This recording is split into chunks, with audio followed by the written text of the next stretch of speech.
मुश्किलों का सामना कर रहे हैं। आप बहुत, मुझे लगता है कि अब आपको 30 दिन का मात्र इंतजार करना है। ये 30 दिन उल्टी गिनती के हैं, एक एक दिन कम होता जाएगा प्रतिदिन। और 2 मई को जब भारतीय जनता पार्टी की सरकार बंगाल के अंदर बनेगी तो टीएमसी के गुंडे उसी प्रकार से जान की भीख मांगते हुए दिखाई देंगे जैसे उत्तर प्रदेश के अंदर ये माफिया और गुंडे आज जो वहां गरीबों को सताते थे, आम नागरिकों का जीना जिन्होंने हराम कर दिया था,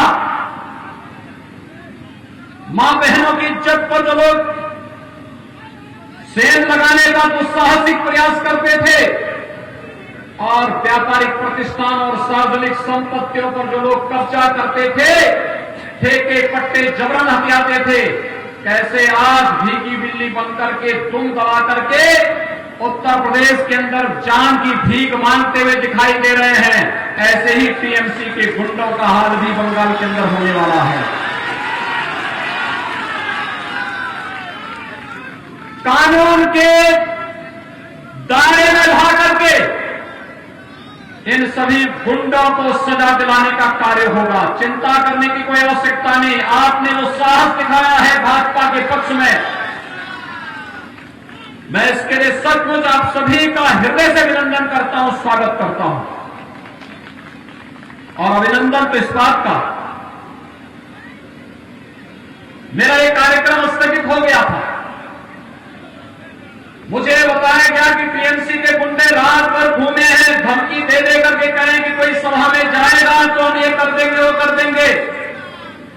तो फिर मैंने भी कहा कि अब तो फिर सभा में जाऊंगा ही, चाहे 2 ही लोग होंगे लेकिन जाऊंगा जरूर। और भाइयों बहनों, देखते ही देखते क्या उत्साह है आप लोगों का, माताओं का, बहनों का, युवाओं का जो उत्साह है, यह उत्साह इस बात को साबित करता है कि जब 2 मई को फाता विधानसभा क्षेत्र का ईवीएम मशीन खुलेगी तो वहां से कमल ही कमल नजर आएंगे और श्री विधान फारूकी यहां से विधायक बन करके कोलकाता विधानसभा में जाएंगे और आपका प्रतिनिधित्व करते हुए दिखाई देंगे। और यही आह्वान करने के लिए आज मैं आपके बीच यहां पर आया हूं। भाइयों बहनों, भाजपा बंगाल की आवश्यकता है। सोनार बंगाल की परिकल्पना को साकार करने के लिए प्रधानमंत्री मोदी जी ने इस पूरे चुनाव की बागडोर बंगाल के कार्यकर्ताओं के ऊपर दे करके स्वयं प्रधानमंत्री जी भी आपका आह्वान करने के लिए आ रहे हैं और गृह मंत्री से अमित शाह जी भी आपका आह्वान करने के लिए जगह जगह जा रहे हैं। और मैं भी उत्तर प्रदेश से आपके बीच में इसीलिए उपस्थित हुआ हूं। आपने कम्युनिस्टों को 30 वर्ष दिए, आपने कांग्रेस को 50 वर्ष दिए, आपने 10 वर्ष टीएमसी को दिए, 5 वर्ष भाजपा को एक बार दीजिए। भाजपा बंगाल का कायाकल्प करके रख देगी, बंगाल के अंदर महिलाओं के खिलाफ होने वाले अत्याचार को समाप्त करेगी। भारतीय जनता पार्टी बंगाल के अंदर युवाओं को रोजगार देने का कार्य करेगी। भारतीय जनता पार्टी बंगाल के अंदर मां दुर्गा की पूजा करने पर, मां सरस्वती की पूजा करने पर जो लोग बाधा पैदा करने को निपटाने का कार्य करेगी और इनके लिए जेल के दरवाजे खुले होंगे। आपकी आस्था के साथ खिलवाड़ करने का दुस्साहस कोई नहीं कर पाएगा।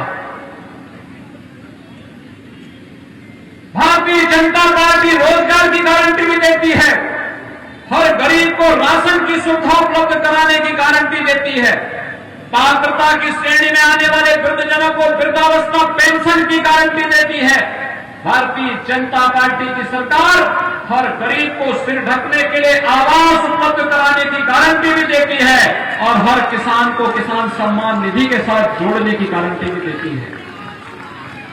भारतीय जनता पार्टी हर एक गरीब को 5 लाख रुपए सालाना आयुष्मान भारत के अंदर स्वास्थ्य बीमा का कवर की गारंटी भी देती है।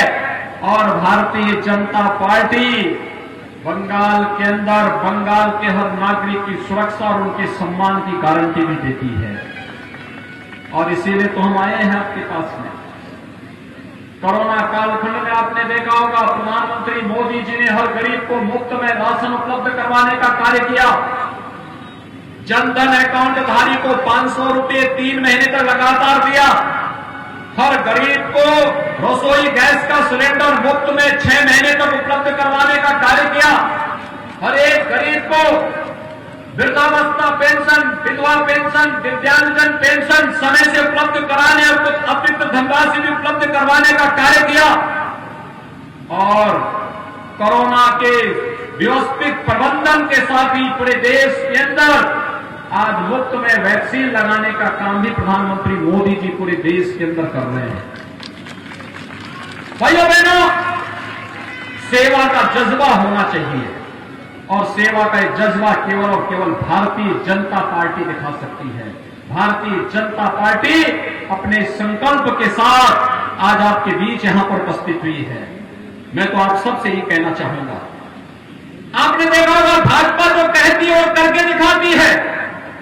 हमने कश्मीर से धारा 370 को हटाया और यही नहीं, भारतीय जनता पार्टी ने अयोध्या में भगवान राम के भव्य मंदिर के निर्माण का जो आश्वासन दिया था, वो मंदिर के निर्माण का कार्य अयोध्या में प्रारंभ हो चुका है।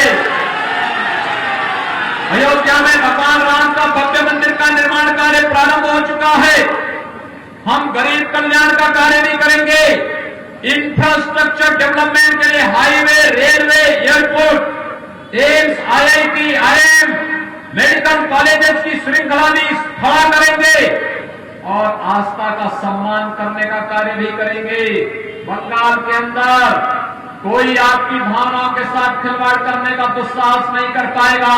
और जो ये गुंडे आज धमकी दे रहे हैं, यही गुंडे जान की भीख मांगते हुए फिरते हुए कहीं दिखाई देंगे, आपको कहीं नजर नहीं आएंगे। इनकी लूट खसोट बंद हो जाएगी। इनकी संपत्तियों को जब्त करके जनता में बंटवाने का काम भी कराया जाएगा। चिंता मत करिए, काम भी होगा। और यही आश्वासन देने के लिए आज हम सब आपके बीच आए हैं। ममता दीदी तो अपनी हार स्वीकार कर चुकी है। आपने देखा होगा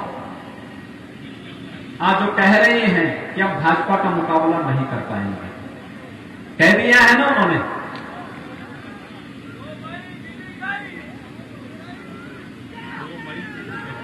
दो मई दीदी गई,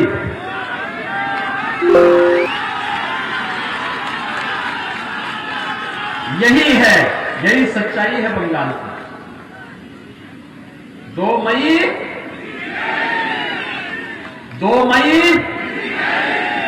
तो भाइयों बहनों, उसी संकल्प के लिए वैसे भी हमारे यहां कहा गया है, दीदी अब तक तो भाजपा का विरोध करती थी, लेकिन अब उन्होंने राम का भी विरोध करना शुरू कर दिया है। और हमारे यहां कहा गया है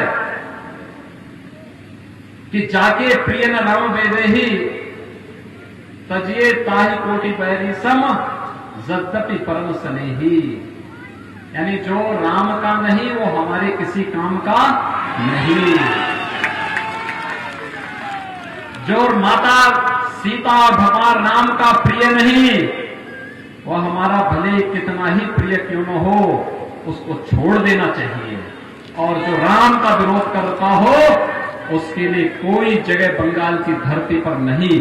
यही आपका आह्वान करते हुए आप सबसे मैं अपील करूंगा, भारतीय जनता पार्टी के प्रत्याशी श्री विधान पारुई को कमल चुनाव चिन्ह पर आप वोट देंगे। दोनों हाथ ला करके मेरे साथ बोलेंगे, जय जय श्री राम, जय जय